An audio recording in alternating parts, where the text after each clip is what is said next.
لوگوں کو غافل کرنے کے لیے کفر اور شرک کے پیشوا کیا طریقہ اپناتے ہیں؟ انسان آزاد مخلوق ہے یا مجبور؟ آئیے ان سوالات کے جوابات جانتے ہیں آج کے ایپیسوڈ میں۔ بسم اللہ الرحمن الرحیم۔ ناظرین محترم، السلام علیکم ورحمۃ اللہ وبرکاتہ۔ سبیل قرآن کے اس تفسیر پروگرام میں ایک بار پھر آپ سبھی کا استقبال کرتے ہیں۔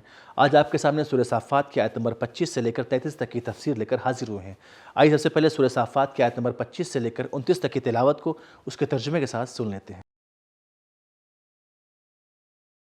كتاب أنزلناه إليك مبارك ليدبروا آياته وليتذكر أولو الألباب بسم الله الرحمن الرحيم ما لكم لا تناصرون بل هم اليوم مستسلمون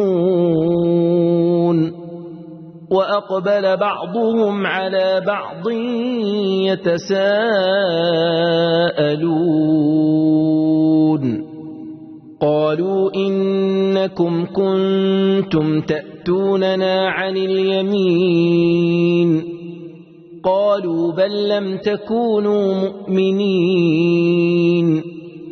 اب تمہیں کیا ہو گیا کہ ایک دوسرے کی مدد نہیں کرتے، بلکہ وہ تو آج گردن جھکائے ہوئے ہیں اور ایک دوسرے کی طرف متوجہ ہو کر باہم پوچھ پاچھ کریں گے، کہیں گے کہ تم ہی تو ہماری داہنی طرف سے چڑھ آتے تھے۔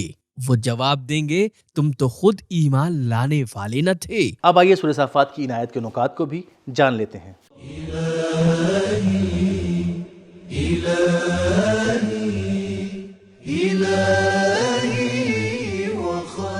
مستسلمون باب استفعال سے ہے، جو یا تو تسلیم میں مبالغے کے لیے ہے جس کا معنی ہے مکمل تسلیم، یا تو اس کا معنی یہ ہے کہ مشرکین ایک دوسرے کی حمایت کے بجائے اللہ کے غضب کے سامنے تسلیم ہو جاتے ہیں۔ یمین یا تو یمن سے بنا ہے جس کا معنی ہے خیر و برکت، یعنی تم خیر خواہی کے دروازے سے ہمارے پاس آئے ہو اور ہمیں گمراہ کر دیا، یا تو اللہ کے قہر اور قدرت کا کنایا ہے کیونکہ داہنا ہاتھ قدرت کی علامت ہے۔ قرآن مجید کی متعدد آیتیں ہیں جن میں جہنمیوں کی ایک دوسرے سے بات چیت، شیاطین، مومنین، فرشتوں اور اللہ سے بات چیت بیان ہوئی ہے، جن میں اپنے بچاؤ کے لیے طرح طرح سے مدد مانگنے کا تذکرہ ہے، لیکن ہر بار انہیں منفی جواب ملتا ہے، اور کبھی کبھی وہ غلطیوں کو ایک دوسرے پر ڈال دیتے ہیں اور کہتے ہیں اگر تم نہ ہوتے تو ہم ایماندار ہوتے، لولا انتم لکن مؤمنین، لیکن انہیں جواب ملے گا کہ ایسا نہیں ہے، بلکہ تم خود ایمان نہیں لائے، بل لم تکونوا مؤمنین۔ بہترین تلاوت، ترجمہ اور اس کے نکات کو جان لینے کے بعد اب آئیے سورہ صافات کی آیت نمبر 25 سے لے کر 29 تک کے پیغامات کو بھی جان لیتے ہیں۔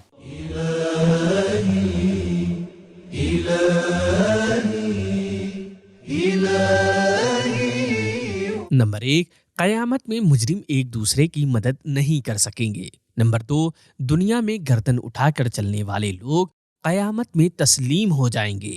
نمبر 3، قیامت کے دن مجرم لوگ اپنے آپ کو بری کر دیں گے اور دوسروں کو قصوروار ٹھہرائیں گے۔ نمبر 4، قدرت سے استفادہ کرنا، اگر لفظ یمین کو داہنے ہاتھ اور قدرت کی علامت سمجھا جائے، یا خیر خواہی کا دکھاوا کرنا اگر لفظ یمین کا معنی خیر و برکت سمجھا جائے۔ دوسروں کو غافل کرنے کے لیے کافروں اور مشرکوں کے پیشواؤں کا طریقہ ہے تعتون عن الیمین۔ نمبر 5، قیامت کے دن کوئی کسی کا جرم اپنے ذمے نہیں لے گا۔ اب آئیے سورہ صافات کی آیت نمبر 30 سے لے کر 33 تک کی تلاوت کو اس کے ترجمے کے ساتھ سن لیتے ہیں۔ وما كان لنا عليكم من سلطان بل كنتم قوما طاغين فحق علينا قول ربنا إنا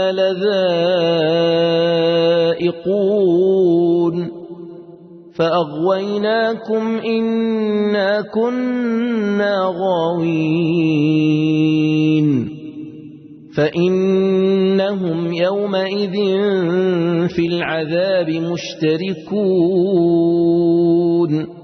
اور ہماری تم پر کچھ حکومت تو تھی نہیں، بلکہ تم خود سرکش لوگ تھے۔ پھر اب تو ہم لوگوں پر ہمارے پروردگار کا عذاب کا قول پورا ہو گیا کہ اب ہم سب یقیناً عذاب کا مزہ چکھیں گے۔ ہم خود گمراہ تھے تو تم کو بھی گمراہ کیا، غرض یہ لوگ سب کے سب اس دن عذاب میں شریک ہوں گے۔ سورہ صافات کی ان آیات میں خداوند رحمان الرحیم نے اپنے بندوں کے لیے کچھ اہم پیغامات رکھے ہیں۔ آئے سن لیتے ہیں ان اہم پیغامات کو بھی۔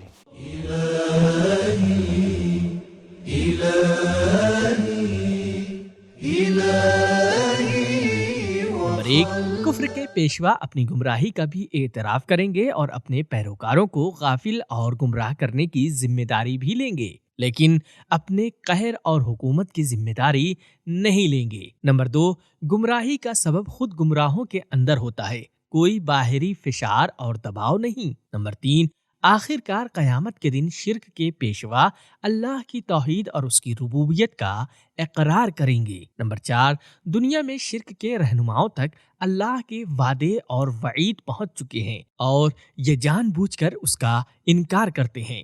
نمبر 5، انسان ایسی موجود ہے جو اجتماعی اور فرہنگی جبر سے آزاد ہے۔ نمبر 6، گمراہ ہونا دوسروں کو گمراہ کرنے کا سبب ہے۔